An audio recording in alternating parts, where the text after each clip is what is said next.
Estamos en Más que Pláticas con un personaje, un amigo, mi hermano muy querido, Fabián Liendo. Bienvenido, ¿Cómo Fabián. estás, Ernesto? Qué gusto volver a verte. Pues aquí estamos platicando muy a gusto, conociéndonos, intercambiando puntos de vista, y hay cosas muy interesantes que estoy descubriendo y aprendiendo con Fabián. Y hay algo muy interesante, Fabián, que me gustaría que nos enfocáramos en esta entrevista, en esta plática que tenemos, que tiene que ver con los dos testamentos, el Antiguo y el Nuevo Testamento. Entonces, platícanos un poquito bajo la perspectiva que tienes o tenemos, ¿cómo surge el Antiguo Testamento? ¿Por qué surge el Antiguo Testamento? ¿Cómo lo ves tú, el surgimiento del Antiguo Testamento? Bueno, lo que revelan las Escrituras es que antes de que todo fuera creado, Dios existía, Dios es eterno, Él es el alfa, el omega, el principio y el fin. Y la realidad dominante en la que Dios se expresaba era en su propia gloria, ¿no? En la expresión de su propia gloria, que es la expresión de sus atributos, la manifestación de quién es Él, ¿verdad? Esa es la realidad dominante en la que todo fue creado. En la eternidad de Dios y por su buena voluntad, Dios decide hacer la creación. Y en el medio de la creación pone al hombre. El hombre en esa realidad disfrutaba de la gloria de Dios, de la plenitud de vida, de todo lo que Dios es. Pero el hombre menosprecia la gloria de Dios, busca su propia gloria y es destituido de la gloria de Dios. Y comienza una etapa de un hombre que ya no está en Dios, aunque fue creado en Él, por Él y para Él, ya no está en Dios. Está muerto espiritualmente, no tiene contacto con Dios, que es espíritu, y se desarrolla en el alma. Se desarrolla tanto en el alma que lo definen las cartas apostólicas a Adán como alma viviente, alguien que pierde el gobierno de Dios y desarrolla su propio gobierno individual, donde hace lo que le quiere, lo que le gusta, lo que le parece razonable, lo que le parece justo. Tiene su propia justicia, su propia evaluación. Perdón, esta justicia, esta evaluación que tiene este hombre es consecuencia de su salida, de la expulsión. Exacto. Okay. Y expresa lo que come, ¿no? Porque expresa el fruto del árbol del conocimiento del bien y del mal, ¿no? Ahora hay un hombre que está evaluando entre el bien y el mal. O sea, la sociedad se puede decir que está dividida entre gente buena y mala, digamos, ¿no? Pero muerta. Porque todo lo que está en Adán está muerto, ¿no? Adán es corporativo, es en el sentido de que lo que dice las cartas apostólicas es: cuando Adán murió, todos morimos en él. La muerte entró por un hombre, y así como entró por un solo hombre también entra la vida, ¿no?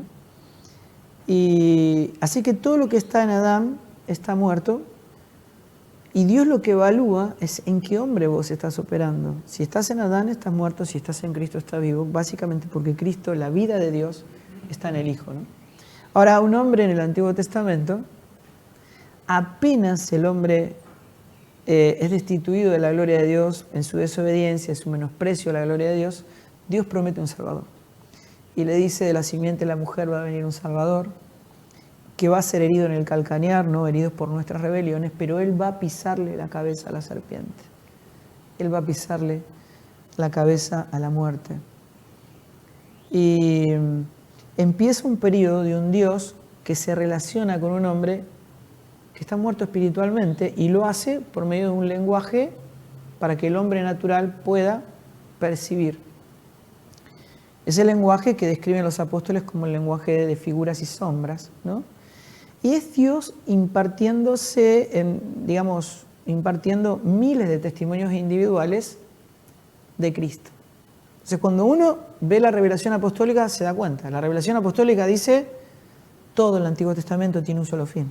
O sea, pudiéramos decir que todo lo que pasa antes de Cristo son como flachazos, Exacto. como maquillaje, como algo que manda Dios para decir, hey, viene esto, Tal como cual. avisos. Así es. Ok, Así es. Todo el Antiguo Testamento tiene un solo fin, dar testimonio de Cristo, que era el que había de venir. O sea que Correcto. todas esas figuras que van apareciendo, Ujú. o sea, no es un conjunto de historias desarticuladas, o sea, todas se dirigen a señalar al que había de venir. Pudiéramos decir entonces que todas las historias están interconectadas. Todas las historias están interconectadas y nos dirigen a una persona. Tienen una guía conductual Así es. y se conecta hasta el Nuevo Testamento, hasta Cristo. Hasta la cruz. Ah, ok. Hasta la cruz. Ok. Porque en ese sentido podríamos ubicar los evangelios en el Antiguo Testamento, ¿verdad? Porque no hubo un pueblo engendrado y nacido del Espíritu hasta la resurrección de Cristo, la glorificación y la impartición de vida de Cristo en el día de Pentecostés, ¿no? Donde nace Bueno, la expresión de la iglesia, ¿no? pero háblanos acá del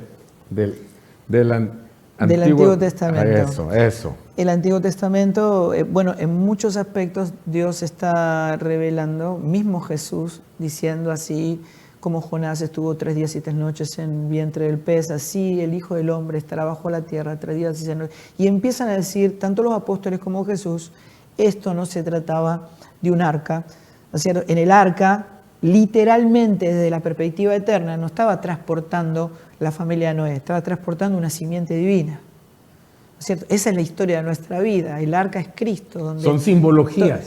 Son símbolos, los apóstoles lo refieren como ejemplos, símbolos, figuras, tipos, sombras. Son palabras que utilizan ellos, ¿no? Ok. Y el ejemplo puede señalar la verdad, pero no te puede depositar en ella, ¿no es cierto? Porque es una foto, es una figura, pero no es la persona, ¿no es cierto? Entonces, todo lo que ocurre en el ámbito natural es sombra de lo eterno. Entonces está señalando a Cristo. Entonces acá hay un pueblo donde vos después ves en Hebreos diciendo por la fe Moisés, por la fe Enoc, por la fe Abraham, ¿no es cierto? La fe que los transportaba al que había de venir. Ahora la fe que Dios produce nos transporta al que vino. Pero todo se dirigía hacia Él, ¿no? Y el punto es que a veces uno piensa que la cruz es un antes y después de Cristo, pero no hay un antes de Cristo. Él es antes de todas las cosas. La gran división es la cruz, ¿no? La cruz es la que determina entre Adán y Cristo, la carne y el espíritu, lo primero de lo segundo, las tinieblas de la luz. Ahí ocurre todo. O sea, por la cruz nosotros cruzamos, como lo hizo Jesús, ¿no? Despojándose de su cuerpo de carne y hueso para poder impartirse en vida y que todos le conozcamos, ¿no? Ahora, entendiendo perfectamente esto que nos estás compartiendo, la pregunta es, ¿qué importancia tiene en la actualidad el Antiguo Testamento? El Antiguo Testamento nos permite entender que Dios siempre habló hijo. La palabra de Dios es Cristo. El verbo, la palabra, se encarnó y habitó entre nosotros, vimos su gloria. La palabra es Cristo. Ahora Él, o sea, el verbo se encarna y le habla a los escribas y fariseos y le dice, miren, toda la Escritura, ustedes conocen la Escritura perfectamente y saben que en ella ustedes encuentran salvación, pero resulta que todas las Escrituras hablan de mí. Yo soy la salvación. Ahora yo estoy frente a ustedes y ustedes no me conocen, ¿verdad? Entonces Él dice, hablando con los discípulos camino a Maús, le iba explicando lo que decían los salmos, los profetas, la ley, diciendo, todas las Escrituras dan testimonio de mí. ¿no? Entonces, cuando uno mira el Antiguo Testamento, ve el Dios de toda gracia, desde la desobediencia hasta nuestros días, derramando la gracia. Solo que lo que cambia en el Antiguo y el Nuevo Testamento es nuestro posicionamiento. Antes de la cruz, lo que Dios llama pueblo estaba fuera de él. Y Dios se podía comunicar solo en un lenguaje de sombras. Pero a partir de la cruz, ¿no es cierto? A partir de Cristo impartido en vida, todo ese Dios de gracia está dentro nuestro y nosotros en él. La gracia nos fue impartida. Portamos una medida de gracia que tiene que ir en aumento, porque eso ya fue, la obra está completa, somos el resultado, el consumado es. Cristo está completo en nuestra vida, ¿no? Y eso tiene que ser visto y dado a conocer. Entonces, todos esos conceptos, preceptos y simbologías del Antiguo Testamento no están vigentes. Es una verdad pasada, Cristo es la verdad presente, así es como lo define el apóstol Pedro. Aunque todas las cartas apostólicas hablan de lo mismo, lo que hace Pedro es capturar una frase, ¿no es cierto? Diciendo, aunque ustedes estén afirmados en la verdad presente.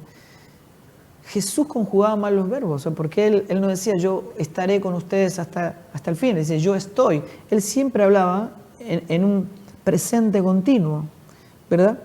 Porque él, o sea, la eternidad, no es que Dios habita en el cielo o habita en la eternidad, sino que el cielo está en él. El cielo no lo pueden contener, los cielos están en él. Y habita eternidad porque Dios es eterno, ¿no? Entonces, nosotros, entendiendo esta realidad, tenemos que comprender que Cristo expresado como la verdad gobernante, porque no es, la vida eterna no es algo que dure mucho, es un eterno presente, como la verdad gobernante, no podemos traer una verdad pasada, ¿no es cierto?, como si Cristo nunca hubiese muerto o resucitado. O sea, como si la verdad presente, como si la sustancia de aquella figura, la persona a la cual se referían, nunca hubiese venido, nunca hubiese muerto y resucitado. Cuando yo traigo las enseñanzas del Antiguo Testamento y del Antiguo Pacto al Nuevo, lo que estoy diciendo, Cristo no es suficiente, la cruz no tiene su efecto, la obra no está terminada, ¿no es cierto? Y el pueblo queda en un estado de espera, en el sentido, Dios tiene que hacer, Dios tiene que proveer, Dios tiene que bendecir, o sea, porque no podemos ver la obra completa en Cristo porque estamos ignorando la cruz, ¿no es cierto? De que ya no, Dios no está con nosotros y cantamos canciones como vas conmigo, a mi lado, tomado de su mano, entramos a tu presencia, y esas cuestiones, cuando nosotros nacimos en el lugar santísimo, habitamos en el santo, ¿no es cierto? Ni entramos ni salimos porque estamos en Cristo, ¿no? Pero si esta realidad no se me revela, yo no puedo expresar lo que no conozco. Entonces, pudiéramos decir que hay dos verdades, la verdad pasada y la verdad presente. Ahora, no estamos diciendo que el Antiguo Testamento o la manera como Dios trató al hombre o lo que Dios le pidió al hombre o lo que Dios le exigió al hombre no haya sido una verdad, pero fue una relación o unas condicionantes basadas en la consecuencia del pecado del hombre en el Edén. Así es. La verdad que se está expresando, cuando decimos verdad pasada y verdad presente, es una sola verdad. Claro. Y es eterna.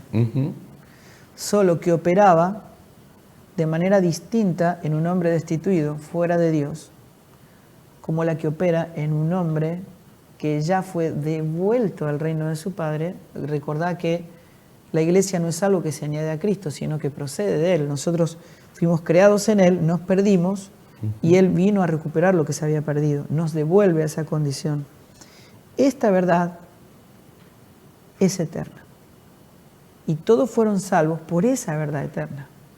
Pero ya esa verdad eterna no opera de la misma manera antes de la encarnación de Cristo y de la muerte, resurrección y la obra completa de Cristo en la cruz, ¿no? Entonces uno puede ponerle un nombre como verdad pasada, pero la verdad es que Dios, expresado mediante su Hijo, es la verdad eterna, que ahora se nos hizo presente, ¿no?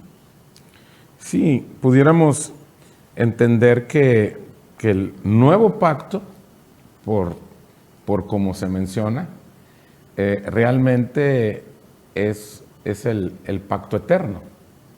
El pacto eterno que Dios hizo consigo mismo antes de todas las cosas. Así es. Platícanos un poquito de ese pacto eterno, porque tristemente la gran mayoría de las iglesias evangélicas están enganchadas haciendo una mezcla de Antiguo y Nuevo Testamento, cuando nuestra realidad en Cristo es que estamos en un nuevo pacto, pero nuevo no por un tiempo cronos, sino por la tecnología espiritual de ese pacto poderoso que fue hecho en la eternidad. Explícanos eso, porque necesito escucharlo de ti. Bueno, eso hace que cambie todo, ¿no? Literalmente todo, porque Dios ahora nos hizo parte de sí mismo.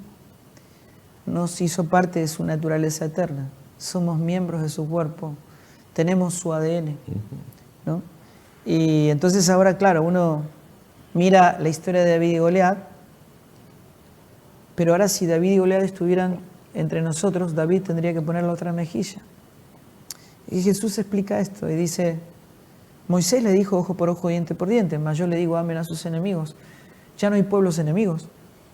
O sea, la figura de los pueblos enemigos ahora está dentro nuestro. Es nuestra carne. Pablo define el único enemigo que nosotros tenemos es la carne. Nuestra esposa, nuestro esposo, nuestro jefe de trabajo. Oye, ¿y el diablo? Lo que nos enseñan los evangélicos de que la guerra espiritual y diablo mentiroso y vamos a pelear contra el diablo y todo eso. Eso es bueno poder explicarlo, porque cuando la Escritura está diciendo nuestra lucha no es contra carne ni sangre, sino contra principados y potestades, son verdades que hay que verlas en la globalidad de las Escrituras. Biblia explica Biblia, esto lo dice muy bien nuestro querido y amado Juan Balistreri, que uno tiene que ver en la totalidad, ¿no? Porque Pablo nunca dijo Filipenses 4:13, nunca dijo todo Filipenses, ¿no es cierto? Entonces cuando uno entiende eso, puede comprender a qué se estaba refiriendo Pablo. Lo que Pablo está diciendo es, si tú no agarras el libro de Romanos, va a ver que en los primeros 4 capítulos habla de los pecados. Los pecados en forma de plural, dice la sangre de Cristo nos limpia de todo pecado. Hay un obrar de su sangre. Pero a partir del capítulo 5 hasta el 16 está hablando del pecado. El pecado de manera singular. Y Pablo empieza a decir en el capítulo 7, aquello que quiero hacer eso no hago y lo que no quiero hacer eso hago. Y descubro que hay una ley en mí, que es la ley del pecado que mora en mí. Y empieza a explicar acerca de la vida del Espíritu diciendo, muchachos, la guerra es contra la carne. Es contra la carne. Y entonces dice, ¿quién me librará de este cuerpo de muerte? ¿No? ¿Y por qué los principados y las potestades, no es cierto? Porque el diablo ni siquiera tiene poder para enviarte al infierno. Lo que te envía al infierno es el pecado. ¿No? Entonces, si hay carne, hay terreno para que el diablo pueda operar. Pero si uno no presenta terreno, no dice aquel que fue engendrado por Dios, ya no practica el pecado porque la simiente de Dios está en él. Dios le guarda y el maligno no te toca. Pero si hay carne, entonces hay un terreno y después ahí hay que pelearse con el diablo, porque lo que está ocurriendo en el ámbito espiritual solamente tiene acceso a través de un terreno donde él tiene autoridad, ¿verdad? Pero no puede tocar lo que está en lo eterno, lo que está en Cristo, ¿no es cierto? Entonces, las estrategias que Dios presenta con respecto a esto es principalmente no den lugar al diablo, porque no ignoramos sus maquinaciones. Ustedes tienen que menguar, la carne tiene que menguar para que Cristo crezca y el maligno no le toque, ¿no? Si nosotros ignoramos esta verdad, sacamos la cruz del medio, nos convertimos en gente carnal, autocomplaciente, financiada por Dios en algunos aspectos, digamos, ¿no? Por lo menos eso es lo que pretende, diciendo Dios tiene que venir a solucionar todos estos problemas que se me están presentando, cuando todos esos problemas ya están resueltos en Cristo. ¿Verdad? Entonces, presentamos una batalla que ya fue ganada. O sea, no hay que conquistar México, no hay que conquistar Argentina, no hay que conquistar... No. La única batalla que había que conquistar ya fue ganada. La muerte está vencida, Satanás está vencido, no hay que vencerlo, ya está vencido. Cristo venció, resucitó y nosotros somos cartas leídas al mundo donde que estamos notificando que Cristo ya venció. Somos más que vencedores en aquel que nos amó. Entonces, todas las cosas ya nos fueron dadas. Todas las cosas. Y nos fueron dadas en ese pacto eterno. Vuelvo a insistir, platícanos de este pacto eterno. Allá vámonos desde antes de todas las cosas. Platícanos de eso. Es muy interesante que nos expliques bien lo del pacto eterno, que es el nuevo pacto, pero cómo bajo esta perspectiva global, donde los tiempos que nosotros marcamos, Dios lo ve como un todo, ¿no? Así es. El nuevo pacto es nuevo porque es eterno, porque no es temporal, ¿no es cierto? El antiguo pacto o los antiguos pactos fueron para un determinado tiempo en el cronos del hombre, pero el pacto eterno está hablando del hombre nuevo, que es Cristo, que es Dios mismo, por eso es nuevo, ¿no? Y estamos hablando que todo lo que está en Cristo es una nueva creación. El punto es este. Pablo se arrebató al tercer cielo y Dios le revela por primera vez a un ser creado el motivo por el cual Dios había creado todas las cosas, el propósito eterno de Dios. Pablo lo ve, lo recibe por revelación divina y dice, muchachos, Dios tiene planos. Fuimos creados con un propósito. Y se define a sí mismo como el apóstol que Dios había escogido para revelar el misterio de su voluntad. Este misterio que estuvo oculto de los siglos y las edades. Desde tiempos eternos, que es Cristo en nosotros, esperanza de gloria. Y esa esperanza de gloria porque Cristo en nosotros es la única esperanza de ser devuelto a la gloria de la que habíamos sido destituidos. ¿No? Entonces uno dice, esto está en un misterio, pero en un misterio ¿para quién? Para el hombre natural, no lo puede ver. Nunca pudo ser revelado hasta que hubo un pueblo engendrado y nacido del Espíritu que tiene la naturaleza de Cristo, la mente de Cristo, a los santos, los únicos que pueden ver, oír, entender, percibir las cosas del Espíritu, ¿no? Entonces nos revela que en el crono del hombre Jesús fue crucificado hace 2000 años, pero en la eternidad de Dios el Cordero fue inmolado en tiempos eternos, ¿no es cierto? Esto se nos revela. Entonces, este es el proyecto que Dios tenía desde tiempos eternos, Cristo en nosotros, ver todo reunido en el Hijo, ser uno en Él, ¿no? Devuelto al reino de su Padre, el origen de donde nunca debemos haber salido, ¿no? Y este pacto Dios se lo comunica a Abraham, ¿no? Y nosotros, todos los hijos de la fe, según le dice Pablo a los Gálatas, somos descendientes del pacto eterno que Dios le declaró a Abraham, ¿cierto? Este pacto eterno es la expresión de su iglesia en nuestro tiempo. O sea que no es una moda, no es algo que estamos viendo ahora o que se nos está revelando ahora. No. Nunca hubo otro pacto eterno. Siempre fue este. Y es nuevo porque está en Cristo. Es una, no sé decirlo de la manera correcta, tristeza, preocupación, no sé cómo decirlo, pero la situación, la realidad es que los creyentes o los que se consideran o nos consideramos creyentes no están conscientes de esta realidad.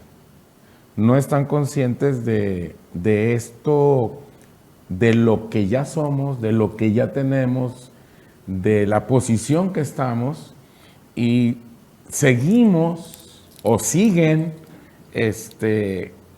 mezclando y buscando y haciendo todas estas liturgias de te doy, me das. Y muchas veces, no sé, Fabián, hasta dónde muchos ministros, pastores, curas, no sé, lo hacen bajo una perspectiva de manipuleo, de sacarle dinero a las personas, por algún bien material, y realmente la gente está siendo víctima.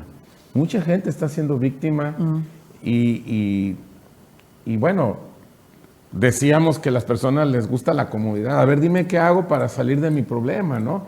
Y no quieren, por comodidad, porque vivimos en un mundo de todo es rápido, no quieren entrar a descubrir, a vivir esta realidad en Cristo. Y son víctimas de los manipuleos de las personas. Ahí ¿qué podemos hacer, Fabián? Bueno, en ese punto yo quiero ser lo más preciso que se pueda, ¿no? Porque yo no puedo advertir, y no fui llamado a eso, ¿no? Uh-huh. Las malas intenciones. Uh-huh. Sospechar es pecado. Uh-huh. Vivimos en el amor que todo lo cree. Uh-huh. Yo creo que la mayoría de estas cosas ocurren por ignorancia, ¿no? De gente que probablemente ame a Dios, pero ignore, ¿no es cierto?, esta realidad eterna. Traer las enseñanzas del antiguo pacto al nuevo, ignorando que la obra de Cristo en la cruz ya fue completa, es terreno fértil para cualquier herejía. Si vos observás, en el tiempo, en la primera generación de la iglesia, vas a ver que ellos estaban viviendo en esclavitud, en la esclavitud del Imperio Romano. Eran perseguidos, asesinados, aserrados, muertos filo de espada, crucificados, mártires. Los prendían fuego para iluminar las calles a la noche por no negar su fe. Vos no vas a encontrar una sola queja apostólica del Imperio Romano. Porque ellos tenían la mente de Cristo, o sea, ellos habían entendido que todo eso estaba resuelto en Cristo y decían, me gozo en las tribulaciones, me gozo en lo que padezco por amor de su nombre, ¿verdad? Nosotros oramos por todas esas cuestiones, por eso, oramos por falta de trabajo, usted necesite, llame, haga su pedido de oración, ¿no es cierto? Bueno. Por eso no los paraban los romanos. Por eso, a pesar de que los mataban y les hacían de todo, seguían creciendo. Así es. Cuanto más perseguida era, más crecía en gracia, en poder, en número, ¿no es cierto? Y ellos se consideraban privilegiados de haber sido escogidos para padecer por causa de su nombre. Ahí había un entendimiento que el hombre natural considera locura, que no puede entender, ¿verdad? Entonces, cuando nosotros estamos hablando de algo que supera lo que el hombre natural pueda entender, tenemos que saber que hay que cavar profundo, ¿no? Hay que cavar profundo. O sea, ¿por qué yo estoy orando por algo que los apóstoles no oraban? Si ustedes hacen un estudio de por qué oraban los apóstoles, se van a dar cuenta que ellos oraban por la voluntad de Dios. Que la palabra corra con denuedo, que Cristo sea visto, que las puertas sean abiertas para que Cristo sea dado a conocer. O sea, ¿por qué oraban los apóstoles? ¿Y por qué oramos nosotros, verdad? Entonces vos decís, bueno, claro, la agenda de Jesús y la agenda de los apóstoles no estaba determinado por la necesidad de las personas. Eso estaba resuelto en Cristo. Entonces, a menos que yo me vea resuelto en Cristo, completo en Él, que es la plenitud de la, digamos, de vida, ¿no es cierto?, de aquel que todo lo llena en todo, si yo no me veo y no me percibo, no entiendo cuál es mi identidad en Él, no lo puedo vivir, no lo puedo disfrutar y no lo puedo dar a conocer. Muchísimas gracias, Fabián. Queda todo perfectamente claro. Gracias a todas las personas que tan amablemente nos están escuchando y les invitamos a que vuelvan a poner otra vez este programa y desmenucen las palabras de nuestro invitado. Muchas gracias. Hasta la próxima.